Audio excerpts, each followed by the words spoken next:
नमस्ते, my self Sant Kumar Meena, assistant professor, government college Mandapiya. आज हम पढ़ते हैं व्यापार। आज का युग औद्योगिक उन्नति का युग है, जिसका प्रमुख आधार श्रम को माना जाता है। आज प्रत्येक व्यक्ति व देश को विनिमय की क्रिया अपनानी पड़ती है। तो बात करते हैं विनिमय क्या होता है। विनिमय दो या दो से अधिक पक्षों के बीच वस्तुओं एवं सेवाओं का स्वैच्छिक आदान प्रदान। जब दो वस्तुएं आपस में दो व्यक्ति अपनी इच्छा से आदान प्रदान करते हैं तो वह वस्तु विनिमय कहलाता है। अब बात करें कि विनिमय की क्रिया को अपनाने के कारण, कि विनिमय को करने की क्या आवश्यकता है, इसे क्यों अपनाया जाता है विनिमय को। तो इसके दो मुख्य कारण हैं। पहला कारण है आवश्यकताओं में निरंतर वृद्धि, क्योंकि प्रत्येक व्यक्ति की आवश्यकताएं अनंत होती हैं और एक व्यक्ति अपनी सभी आवश्यकताओं को पूरा करने में सक्षम नहीं होता। इस वजह से उसे विनिमय की क्रिया अपनानी पड़ती है। दूसरा है अनंत आवश्यकताओं की पूर्ति हेतु मानवीय शक्ति व साधनों का सीमित होना। सभी संसाधन सीमित मात्रा में होते हैं, इस वजह से सभी आवश्यकताओं की पूर्ति नहीं की जा सकती। इस वजह से भी विनिमय अपनाना पड़ता है या विनिमय की क्रिया करनी पड़ती है। अब विनिमय की बात करें तो विनिमय दो प्रकार का होता है या दो मुख्य भागों में बांटा जा सकता है, वस्तु विनिमय और दूसरा मुद्रा विनिमय। वस्तु विनिमय से तात्पर्य है इसमें आदान प्रदान वस्तुओं का किया जाता है, मतलब दो पक्ष आपस में वस्तुओं का विनिमय करते हैं।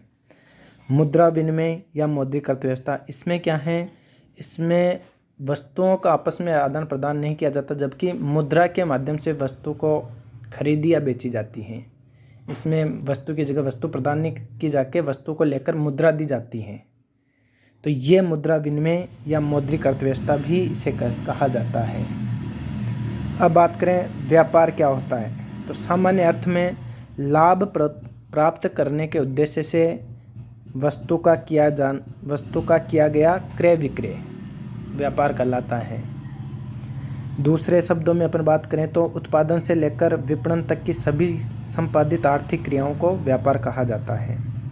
अब बात करें व्यापार का वर्गीकरण, व्यापार के कितने भाग हैं, तो व्यापार को मुख्य रूप से दो भागों में बांटा गया है, आंतरिक या घरेलू व्यापार और दूसरा अंतर्राष्ट्रीय व्यापार।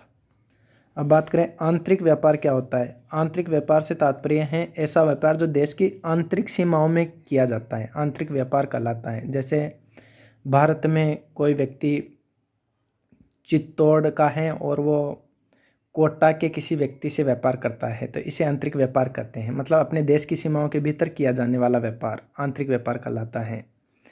इसे गृह व्यापार, राष्ट्रीय व्यापार भी कहते हैं। अब इसके भी आंतरिक व्यापार को भी तीन भागों में बांटा गया है। पहला स्थानीय व्यापार, क्षेत्रीय व्यापार और अंतर्क्षेत्रीय व्यापार। एक एक की बात करें। स्थानीय व्यापार क्या होता है। स्थानीय व्यापार उसे कहा जाता है जो एक गांव या छोटे कस्बे के अंतर्गत किया जाता है, जो अपने गांव तक सीमित होता है, उसे स्थानीय व्यापार कहा जाता है। क्षेत्रीय व्यापार की बात करें, इसका दायरा स्थानीय व्यापार से थोड़ा अधिक विस्तृत होता है। यह एक प्रांत या क्षेत्र विशेष की सीमाओं में किया जाता है। और अंतर्क्षेत्रीय व्यापार, इसका क्षेत्र और थोड़ा अधिक विस्तृत होता है। यह एक ही राष्ट्र के दो विभिन्न राज्यों के बीच किया जाता है। जैसे सपोज करो राजस्थान व पंजाब राज्यों के बीच वस्तु व सेवाओं का व्यापार अंतर्क्षेत्रीय व्यापार कहलाता है। और इधर बात करें अंतर्राष्ट्रीय व्यापार, अंतर्राष्ट्रीय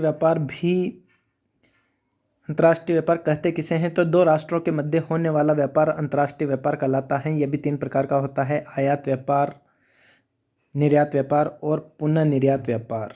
आयात व्यापार की बात करें तो आयात, जब एक देश द्वारा किसी दूसरे देशों से माल खरीदा जाता है तो यह क्रेता देश के लिए आयात व्यापार कहलाता है। निर्यात व्यापार की बात करें तो जब एक देश किसी दूसरे देश को माल बेचता है तो विक्रेता देश के लिए निर्यात व्यापार कहलाता है। और तीसरा पुनः निर्यात व्यापार,